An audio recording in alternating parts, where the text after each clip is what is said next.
They've never really been in America that often, besides I think MLG Anaheim. It was a much more different team back then. So I think we're ready. Pick some bands. Let's go in there. Live. Let's do it. So we got CLG over here. Going to be on blue side. First band, first pick. Jack splits Diana. Same bands that they had game number 1. And Leeson, Olaf, maybe same bands from Curse from game number 2, but they still have their one more to go, so we'll see where they go from there. And Hotshot GG is going to be in the same position as before. Could try and first pick Malphite with that Olaf being banned out. But what are they going to go for? Curse, they really showed some dominance game 2. Yeah. They never really fell behind ever. That Twitch pick did not do that much. I would expect Doublelift to... He likes playing characters where he can do a bit more, where he's not so dependent on just the ultimate. So I wouldn't be surprised to see that come out. Shen not being banned out. Instead, it's Nunu. So guess what? Hotshot GG straight to it. That's, I mean, I'm not sure if Curse decided to just let them have it, or if it was a mistake. But Hotshot on Shen, you know what he's gonna do. He's never gonna leave top. He's gonna split push all day. And if he decides to stick with teleport, like that's essentially a double teleport Shen. And I mean, looking over at Extinct, he does play a mean Twisted Fate. Hasn't played that many games with him compared to, say, Diana, or actually Zillion, one of his more common picks. That'd be fun to see. Yeah. But I'd say the other common pick against someone like Shen, which would be another global character like Nocturne, like Twisted Fate, may not be a good option. We're going to see as picks come out, because TF can have some issues in lane. Yeah, Nocturne, Bluno's actually pretty okay with Nocturne. He's got, I think, like 60-70% win rate with him so far. And Twisted Fate on Extinct, he's actually... He's really 3-0, but that's not that many games. That's not a good showing, but it's not much. Yeah, it's a great showing, but Vayne, though, is left open. It was also left open. 2 of the bans that we saw were Shen and Vayne, so now guess what? Curse.EU, they have the Vayne. Doublelift doesn't get to make the biggest plays. Yeah. Well, he still can, but you're not seeing that Doublelift Vayne, what you normally expect him to kind of first pick.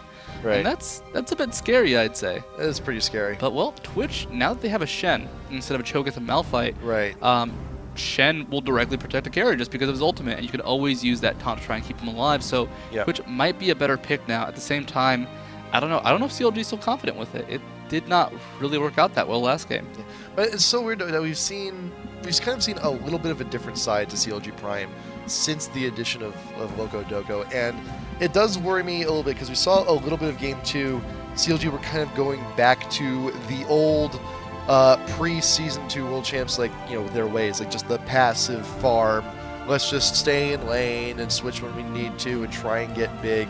And it didn't quite work out. It didn't really do that much at the end. Yeah. Yeah. They were passive. They played the laning game, and well, they fell behind in lanes. And when that happens, if you're just trying to get back through farm, you either have to outplay your opponents, which it almost happened. It almost happened. It was close. Well, the thing is, the fight that CLG was going to come back with, that was a mistake from Curse. That was them fighting a 4v5, and of course there were some ultimates down for CLG, but it was still a 4v5, and they did not fight it well. They tried to dive, they tried to go into very awkward positions, and they just got punished hard. Ooh, Extinct picking up Katarina.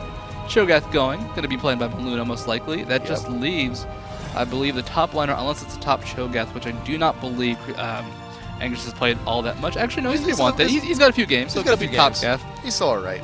So, but there's still, that's the thing though, it's still at this point an ambiguous pick. Yeah, you don't know what they're going to pick, so. It could even be a top, it could be even a top Arena. It could be top Katarina, mid Cho'Gath. We've seen that happen. I would not be surprised to see mid Cho'Gath happen in this tournament at least once. The question is going to be, well, you know it's going to be Shen top lane. Do you want someone who can survive the jungler? Cho'Gath, he's hard to gank, but the hard CC from Amumu might be enough, though it's not that much damage coming out of Shen and Amumu combined, so maybe Cho'Gath could be good up there.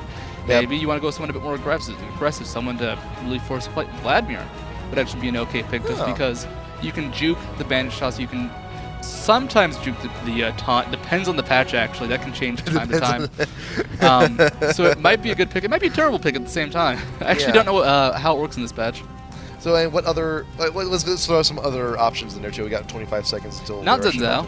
Please, no. Yeah. Zenzel would actually be very weak against something like Shen just because that taunt can let him get it. The Shadow Dash is you dash away. Like, he goes aggressive. If you think you can win, you fight. If you can't win, you back off. And it's going to be a very safe lane for Shen, which you really don't want to provide him. You want to have some aggression. Jace could work out really well, though eventually late game Jace will win. And Irelia, I'm liking this pick. We have not seen an abundance of Irelia this tournament. It used to be just Irelia, Jace top lane with Shen being permaban, but I'm liking this pick. It's going to be a pretty big slugfest, but if Anguish can get ahead, if they can get a decent lead on Aurelia, they can go ahead, dive towards that Ezreal, being played by Doublelift, dive towards Big Fat LP, and that's going to be, you know, the Aurelia bomb, where she just goes and kills people super quickly, and it's hard to deal with. And CLG Prime, they've been very good. The first ban in all 3 games in this series has been aimed directly towards Anguish at that Jax pick. He's very good with it. It is his most played top laner. But when you can't get number 1, you might as well go for number 2, and Aurelia isn't that number 2 most played spot for Anguish. So we will see a lot of great things coming out of that top lane. I'm excited. I think Anguish might be able to go ahead and just beat Hotshot GG in lane, but of course the presence of Jungle Amumu. Jungle Amumu not very good versus Aurelia because the CC just will not last that long. So that might be a bad situation for CLG. They might not be able to do as much as they want. We might see the 1v2 come out. We might see the 1v2, then a swap, then a swap, then another swap come out. Then more swap, as happened. And then by the way, there's 4 more swaps after that. They never really make any sense. I mean, those swaps did not benefit CLG, unfortunately. That was a very, very weird game. Lots of just kind of meta decisions, like, well, we don't want to let this happen, so we'll just play this. And they, I don't know. Or maybe they're just bored. Maybe that's it. Maybe it's like, all right, we'll keep swapping, keep goofing until we see what happens. Hope it works out. I was like, I am so tired of farming minions. I was like, I just want to give me like 5 minutes. I have to take a walk. I need some fresh air. Just like just right click every 30 seconds as they do laps around the table. Oh, man, we had too much fun with this one. So this is it. Game 3 coming for CLG Prime and Curse.EU. Winner stays in winner's bracket. Loser has to go down and play Curse.NA. We'll see how it goes. And you know, we've been seeing great play from both of these teams. And I got to change that scoreboard too because I forgot to. Oh, bad on me. Bad on me. Let's get that refreshed. So it's going to be CLG.NA. There we go. Right side. Over on blue side. Curse.EU on top side. 1-1. Loser goes, well, to losers. Yep. Where they play Curse.NA. And no one really wants to be down there. You play more games. You don't have that comfort loss. And, you know, you just want to get as quickly as you can through winners just to be in a good position to take the entire tournament. Yeah, and also remember that the way we're running this tournament is that no one got eliminated after group stage. So actually, if you started out this tournament in loser's bracket, if you even want a chance to get to grand finals, you're playing quite literally twice as many games. So this could be a massive fight. It's like, man, I really do not want to play twice as many matches tomorrow. We have to win this. Otherwise, exhaustion is going to start kicking in. You know, the Doublelift is going to start complaining. You know, everyone's going to want snacks. We don't have that many bathroom breaks. It's going to be tough for the team. It could be a chore. And Curse.EU going for a quick awarding most likely. This isn't an invasion route. Normally, if you're going to invade, it's going to be a bit sneakier. Someone like Ezreal going to be hard to catch in that tri-bush, and the ward should go down. They could hang around and go for a red buff steal, but they've been spotted. And CLG, I mean, they have actually had some problems fighting level 1s in the past. Well, 3 games, and including their game against CLG.EU. So I guess they're not going to go for that fight, but still, it could set up a bad situation for CLG North America. Everyone tiptoeing around the Orianna orb as they're making the transition over into the top river. Curse.EU traveling as one solid group. Doublelift actually just chilling out on his lonesome here in the bot lane, was guarding the bot Tribrush, but realizes now that he needs to get with his team. And he's actually sticking around for a little bit. Is he going to fall back? No, he's just They're probably going to go for golems. Loco Doco not in the area either. Cannot fight that 3v5. Definitely not going to win that fight. Oh, no. And, well, it looks like the wards go down. CLG puts a ward towards that top side. Going to go ahead and try and protect Hotshot GG up in that lane. There we go. Oh, there's a lane swap, though. There's the swap coming on again. So expect 12 more within the next 7 minutes. And the question is going to be who's better at a 1v2 situation. Is it going to be Aurelia or Shen? Shen, I'd say early on, just because Vorpal Blade is range. It does provide a bit of range to sustain at the same time.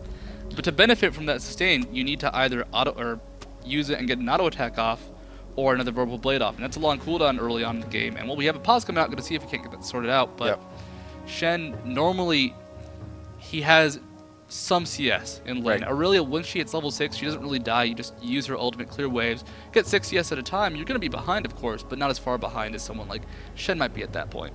Right, and level 6 is where the sustain starts. It ramps up again once you start getting levels in the Heat style. Level 2 on the ult, you are just an immovable farming machine. You do not, like, you might miss some CS because if it's still 2v1, if they still are in that part of the game. But generally, if you're level 11, have the rank 2 ultimate, you press R 4 times. Congratulations, you got a creep wave. And you're back at full health. And back at full HP. Or just nearly to it. And it's going to be kind of scary for Curse. It can go very wrong, and they can lose at 2v1 pretty hard. It's going to be Sona Ezreal, probably the pokiest of poke lanes. I'd say, a couple months ago, back for Worlds, that lane would deal so much constant damage. You can't avoid it, really. But at the same time, Lulu Vayne, that's a lot of sustained damage. One mess up from Hotshot GG, one condemn into a wall, just too many Silver Bolt procs, he can die, and he can die very quickly. Yeah. Luckily, he has a taunt to get away from any Glitterland slows, but still, it's going to be a rough lane for both of them. And actually, we saw the resurgence earlier on today of the Alistar Vayne lane, and now we're seeing Lulu actually really come into play as a support. Do you think Lulu actually fits the role, like CC-wise, and just as a general support, better? Well, Alistar, the problem he has, he's just CC, and he's just the headbutt pulverize, and then his heal is okay. It's very, very mana inefficient is a big problem, and his ultimate lets him hang around, but doesn't really benefit the team. You look at Lulu, she doesn't have as much hard CC. She does have Whimsy, which is a great single target CC, or a speed boost. She just does so much, and that's kind of what you need to do as a support. Either do very little, but be really, really good at it, which Alistar, I mean, pulverize is a good 2-second CC, but other characters do provide that. Someone like Cho'Gath, for example, that rupture is going to be very similar. And he doesn't provide quite enough. Someone like Lulu provides just about everything. It's like, oh yeah, hard CC from her ultimate, also more HP, also a shield, also you're moving faster, also by the way I slowed them. And deal pretty good damage. And depending on the skin, a cute fuzzy animal. So. I'm sad there's no Dragon Tamer Lulu's coming out this game. Patoy though, I mean, that's something that's always fun to talk about. The pro players usually don't change their skins from game to game just because they get used to the animations, used to the style, used to how it all looks. And, well, why are they going to go ahead and risk what they're used to just to look cool? Yeah. So, and you mentioned a little bit, too, about Cho'Gath with the Rupture and the follow-up. And Cho'Gath actually does really well with laners who have the starting CC, the slows. Something like a Glitterlance, something like a Whimsy, something just to start it up so Cho'Gath can get the Rupture. Because Rupture, it's a great spell, but it's a slow spell to really get out. You have a cast time, the Rupture has to come out still, and it's very avoidable. Yeah, and it's also not just there. It also works as something great like an Equilibrium Strike. Equilibrium Strike. That's going to be Anguish at less than full HP or less HP than whoever he's hitting, and that's going to be kind of scary because it means he's being poked down in that bot lane. Yeah, but even then, if you don't get the stun, if you get that slow, that can be enough sometimes. It can be enough. I don't know. It's going to be a very, very potent skill. If Maluna goes for those ganks, if Maluna goes aggressive, he can definitely set up those kills. At the same time, Hotshot GG can always get a taunt into a bandage toss, and the passive from Amu was going to really be beneficial because of Vorpal Blade. Amu's passive reducing magic resist on auto attacks, so whoever he hits, that's going to make Shen hit a lot harder just because of Vorpal Blade and his own passive. Yeah, and also Big Fat LP happens to be in the neighborhood too. It's a lot of bursts. That's a great combo, by the way. Either Shen or Amumu with the Orianna Ball. That's how Team Friends are going to really work for CLG. They've got AoE Hell. Double Lift has his ultimate. Shen has the taunt coming out. Chauster has Curse of the Sad Mummy. And of course Sona with the Crescendo. It's going to be a lot of CC very quickly all at once. But they had the CC Hell game number 2. And that's the thing though, if you're going to be locking people up, it's assumed that you're going to have damage nearby. And game number 2, it didn't really quite happen. They really didn't even get many team fights in before they lost out. Not really, no. And that's kind of scary because they do have decent DPS late game. Shen can really hurt. Amumu can deal a pretty good amount of damage, but it's not the highest amount. And if you look over, Extinct is going to deal a lot, Anguish is going to deal a lot, Creatine is going to deal a lot, and it's going to be, can CLG match up the damage? They have more CC for sure, but just because it's really that Katarina doesn't have CC, and they have more AoE CC, but it's going to be hard for them to win team fights still just because they may not have the damage. They have to really lock down everybody, and they can definitely trounce them. But if not, it can go either way very quickly. So hopefully we'll get this pause resolved. Yeah, it's just a few sound issues actually coming from CLG. So hopefully. I mean, Loco Doco deciding he wants to hear the game. Weird, I know. Who thought? Yeah. Wanting the game to be audible. How unbecoming. Yeah. So. But of course, I mean, these players, they're going to be playing it to their max. Whoever loses going down to lose. We keep mentioning this, but you do not want to be down there. The teams that are down there, which I believe right now it's Zubu Blaze beat Playground. I mean, there's a few more teams down there, but just Moscow 5 as well. It's a scary place full of scary teams. Oh. All right. So, internet's down the entire hotel. I'm drinking some water. Yeah. Oh, it's empty. Well, we still have the VOD recording going on. So, just get casual. Lean back in the chairs. Is internet really down for the whole hotel? Oh my god. I'm looking at XSplit right now. I'm just seeing zero. Now I'm seeing 0 viewers. Wow. Oh, well. We still have, you know what, I think we should actually still put this VOD up. I mean, we're still gonna, the game should still progress, I believe. It looks like... you know what, we may have been DC'd from that server. I don't know if we're still connected to the game. Dude. Are we still connected to a game? I think we are. Well, it's yeah. Well, it's hard to tell because we're in spectator mode. Yeah. Yeah, let's just let's stop this for now. Let's